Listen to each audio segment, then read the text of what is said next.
Baik, Assalamualaikum warahmatullahi wabarakatuh. Baiklah, saya Andeka Nofra, NPM 18170120010 akan menjelaskan tentang konsep manajemen klaim, mengemukakan, menjelaskan contoh-contoh prinsip dasar manajemen klaim. Yang pertama ada insurable interest, yaitu prinsip ini bisa diartikan bahwa seorang hanya diperbolehkan mengasuransikan suatu yang memiliki hubungan ekonomi serta diakui secara hukum. Contohnya, seorang hanya boleh mengambil atau membelikan asuransi jiwa atau asuransi kesehatan untuk anggota keluarganya. Yang kedua ada utmost good fault. Artinya, dari prinsip ini adalah baik pemegang atau perusahaan asuransi harus terkait baik dalam melakukan perikatan. Pemegang polis harus transparan tentang objek yang akan diasuransikan, sementara penyedia asuransi harus merinci persyaratan pertanggungan. Yang ketiga ada indemnity, yaitu prinsip ini menegaskan manfaat asuransi bagi pemegang polis. Jadi, asuransi berfungsi mengembalikan posisi keuangan nasabah jika terjadi suatu risiko ke posisi sebelum terjadi risiko. Yang keempat ada subrogation.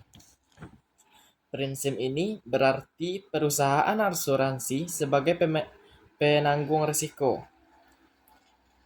mengambil posisi tertanggung dalam menuntut ganti rugi jika terjadi risiko. Contohnya, berlaku pada asuransi umum. Misalnya, ada seseorang bernama Dimas, pemegang polis asuransi kendaraan, terlibat kecelakaan dengan mobil Yudi, maka apabila Dimas mengajukan klaim penggantian kerugian atas kecelakaan itu, perusahaan asuransi penanggungannya, maka dia tidak lagi punya hak untuk menagih ganti rugi.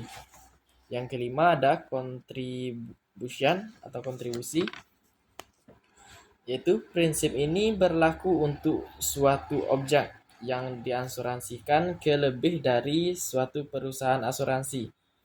Praktik ini biasanya terjadi di asuransi umum dan nilai pertanggungan yang diasuransikan sangatlah besar. Dan yang keenam atau yang terakhir ada proximate cause. Prinsip ini bertujuan untuk mengurangi terjadinya perselisihan akibat salah tafsir mengenai risiko.